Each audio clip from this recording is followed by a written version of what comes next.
नमस्कार, मैं हूं आपके साथ पूर्णिमा मिश्रा। हमारे खास प्रोग्राम क्या कहते हैं नरेंद्र मोदी में आज आपको सुनवाएंगे पीएम मोदी का वो ऐतिहासिक भाषण जो उन्होंने 1 मई 2009 को मुंबई में दिया। मोदी जी ने अपने भाषण में कहा कि मुझे दुख के साथ कहना पड़ रहा है कि कांग्रेस सरकार देश को अच्छा नेतृत्व नहीं दे पाई, क्योंकि अगर कांग्रेस ने कुछ अच्छा काम किया होता तो देश जिन संकटों से आज गुजर रहा है उन संकटों से देश को गुजरना नहीं पड़ता। भाइयों बहनों, आजादी के 60 साल बीत चुके हैं।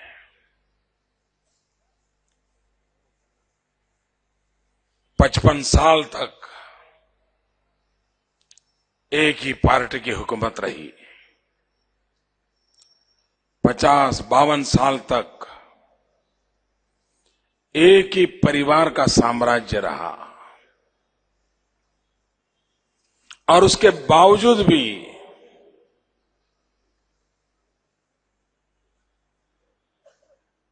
कांग्रेस पार्टी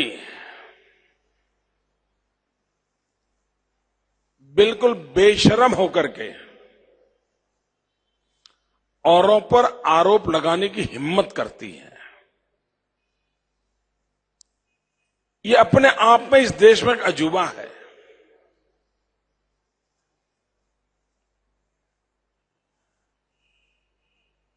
कोई मुझे बताए मित्रों,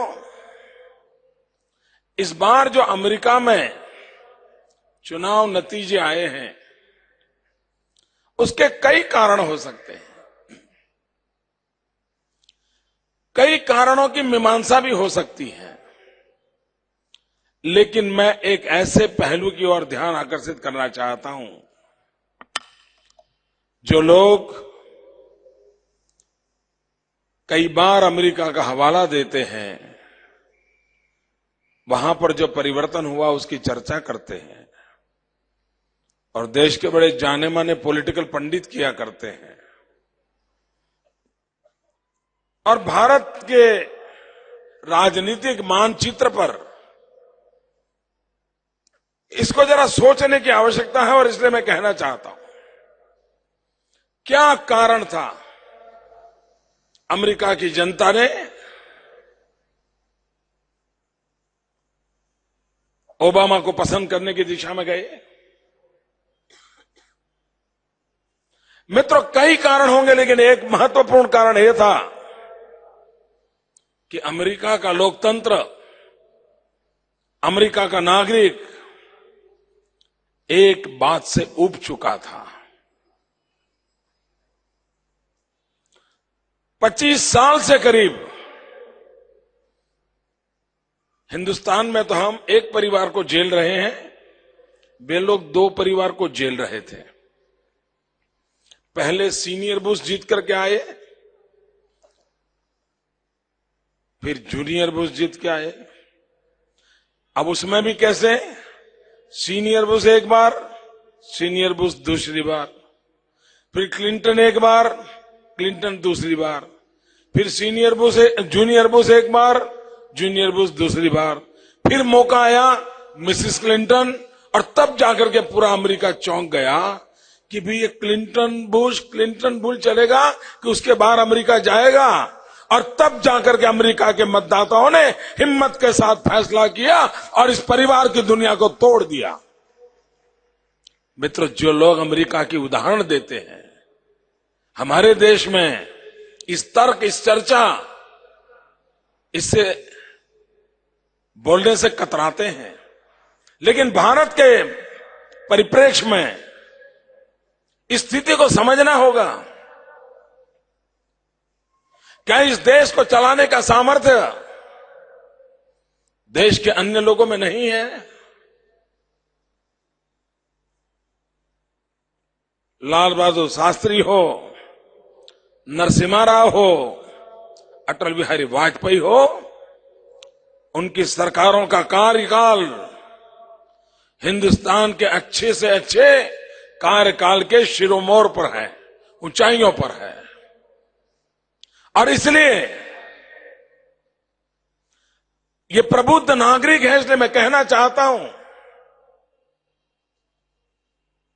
और देश की अर्थनगरी से मैं बात बताने आया हूं, तब कि हम अपने सोचने के दायरे से बाहर आने को तैयार है कि नहीं है। मित्रों, एक दूसरा मैं कठिनाई अनुभव कर रहा हूं। ये जो कंज्यूमरिज्म का जमाना है और टीवी तय करता है कि आप कौन सी टूथपेस्ट उपयोग करेंगे, कौन सा जूता खरीदोगे, परिवार का बच्चा भी प्रभावित होता है। अब जीवन में उपयोगी कमोडिटी के लिए तो बात समझ आ सकती है, लेकिन आज कोशिश ये हो रही है उसी तौर तरीके से साबुन खरीदना, टूथब्रश खरीदना अलग बात है, सरकार बनाना एक बहुत बड़े दायित्व की बात होती है। क्या कहीं इस प्रकार से देश को मूल मुद्दों से हटा करके देश की आवश्यकताओं की चर्चा किए बिना किसी और बात को ले जाने का प्रयास किसकी भलाई के लिए हो रहा है, आने वाले दिनों में चर्चा की आवश्यकता मैं महसूस करता हूं। हिंदुस्तान में इतने सालों के कार्यकाल को देखें, कभी भारत ने अनुभव नहीं किया इतने गंभीर संकट से देश गुजर रहा है। कोई माने या न माने और संकट बढ़ने वाले हैं, और जब संकटों का दायरा बढ़ता चलता जा रहा है, ऐसे समय भारत में एक मजबूत सरकार होना, चाहे देश की अंदरूनी स्थिति का सवाल हो या बाह्य परिस्थितियों का दबाव हो, भारत को एक मजबूत सरकार का होना आज से पहले कभी जरूरत नहीं थी, उससे ज्यादा जरूरत आज है और आने वाले दिनों में है। अब सोचिए, एक तरफ नेपाल जो कल तक हिंदू राष्ट्र के रूप में, एक मित्र देश के रूप में हमारी निकटता का सहारा था, जिस प्रकार से माओवाद ने उस पर कब्जा कर लिया, आए दिन खबरें आती हैं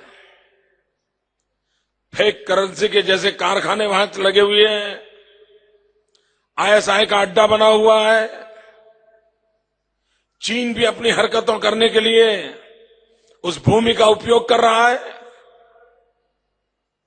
दूसरी ओर बांग्लादेश, हमारे देश के जवानों ने अपने खून को सींच करके बांग्लादेश को जन्म दिया था। हमारे ही देश के जवानों ने शहादत ली थी। आज वो बांग्लादेश अल कायदा की गतिविधि का केंद्र बन गया, हुज्जी का अड्डा खड़ा हो गया, आईएसआई ने अपना पैक वहां फैला दिए। आए दिन देश बांग्लादेश की तरफ से खतरे की घंटी बजती रहती है। और इधर पाकिस्तान पहले ही से परेशान करता था, अब तालिबान ने उस पर कब्जा जमा दिया है और तालिबान का दावा है वो कराची तक पहुंच चुका है। और अगर कराची तक तालिबान का पहुंचना, मुंबई दूर नहीं है दोस्तों, और गुजरात तो बिल्कुल दूर नहीं है। देश के चारों तरफ संकट के बादल मंडरा रहे हैं। कोई मुझे बताए मित्रों, दिल्ली सरकार के पास कोई ऐसी नीति है, कोई ऐसा साहस है, कोई ऐसी योजना है, कोई ऐसा व्यक्तित्व है, इस संकट के भंवर में पड़े हुए देश को इस हालत में से निकाल के बाहर ले आए? भाइयों बहनों, यहां बैठे हुए हर व्यक्ति के मन में आज मैं सवाल छोड़ के जा रहा हूं। इन सवालों के जवाब वर्तमान सरकार के पास से मिलना मुश्किल है, और उसका मूल कारण है देश में ताकत नहीं, ऐसा नहीं है। देश में नहीं, ऐसा नहीं है। देश में रणनीतिकार नहीं, ऐसा नहीं है। लेकिन वोट बैंक की राजनीति की सोच, इंडिया फर्स्ट, भारत के हित सर्वोपरि, उस और सोचने के लिए जो ताकत चाहिए, वो ताकत में रुकावट पैदा करती है। और तब जाके इस समय की मांग है कि दिल्ली में एक मजबूत सरकार की आवश्यकता है। दूसरा संकट है, दुनिया पूरी आर्थिक मंदी के दौर से गुजर रही है। विश्व पूरा और ज्यादातर डेवलप कंट्रीज संकट के घेरे में है। क्या इस स्थिति को हम देखते रहेंगे? यह स्थिति से बचते रहेंगे या स्थिति का फायदा उठाएंगे? मित्रों, 3 ऑप्शन ओपन है। लेकिन 1 साल होने आया, मंदी का दौर पूरे विश्व की अर्थव्यवस्था को हिला रहा है। हमारे सामने 3 ऑप्शन, या तो देखते रहें, बचते रहें, या अवसर का फायदा उठाएं। भाइयों बहनों, मुझे दुख के साथ कहना पड़ता है कि प्रधानमंत्री मनमोहन सिंह जी अर्थवेत्ता होने के बावजूद भी देश को वो नेतृत्व नहीं दे पाए जो इस आर्थिक संकट के काल में इस संकट को अवसर में पलट दे। मित्र, मैं आज यहां गुजरात की तारीफ करने के लिए नहीं आया हूं, लेकिन मैं उदाहरण के तौर पर बताना चाहता हूं। मित्र, दुनिया के मंदी के दौर में दुनिया की कोई भी कंपनी बाजार से हटना नहीं चाहती है। वो अपना प्रोडक्शन करना चाहती है, मैन्युफैक्चरिंग करना चाहती है, वो मार्केट की तलाश में रहती है। हमारे पास 2 बड़े स्ट्रांग पॉइंट हैं। एक 100 करोड़ का मार्केट है, 100 करोड़ देशवासियों का बाजार है, दुनिया का सबसे बड़ा बाजार हमारे पास है। और दूसरा, कम से कम खर्चे में skill labour, peaceful labour, efficient labour, ये ह्यूमन रिसोर्स, ये हमारी दूसरी पूंजी है। ये दोनों चीजें ऐसी हैं कि दुनिया को मंदी के दौर से निकालने के लिए 2 अश्व की तरह काम कर सकती है। अगर हम इन चीजों का इस्तेमाल करें तो दुनिया को तो मंदी के दौर से बाहर ला सकते हैं, लेकिन हिंदुस्तान को इस मंदी पर सवार होकर के सुख और समृद्धि की नाव के ओर आगे बढ़ सकते हैं। मित्र, भाइयों बहनों, मैंने गुजरात में एक छोटा प्रयोग किया था। हमने vibrant Gujarat global investment summit किया और मैंने दुनिया के देशों को कहा था, आप अपनी कंपनी बंद करना नहीं चाहते, आप अपना व्यापार रोजगार बंद करना नहीं चाहते, मैं आपको अवसर देता हूं, and I have a formula. मित्रों, गुजरात एक छोटा सा राज्य, 100 देश के लोग आए, 100 कंट्रीज के डिप्लोमेट्स, किसी देश के प्रधानमंत्री, किसी देश के उपराष्ट्रपति, कई देशों के कैबिनेट मिनिस्टर, किसी देश के राष्ट्रपति, यानी विश्व की पूरी ताकत जिसको कहें, गुजरात की धरती पर उतर आई। इन्वेस्टर्स आए और मैंने उनको कहा था, मेरी सीधी सादी फॉर्मूला है, और मैंने एक शब्द में कहा था रेस, RACE। मैंने कहा था low risk, alertness, low cost and high efficiency. ये 4 जड़ी बूटियां हैं जिससे मैं सारी स्थितियों को बदल सकता हूं। और आप आइए। और मित्रों, जब दिल्ली में सर पे हाथ रख करके लोग रो रहे हैं, गुजरात के अंदर 25 लाख करोड़ रुपयों के पूंजी निवेश के साथ, 25 लाख नौजवानों को रोजगार की गारंटी के साथ, 12 लाख करोड़ की पूंजी निवेश के साथ गुजरात की धरती ने एक नया इतिहास बना दिया।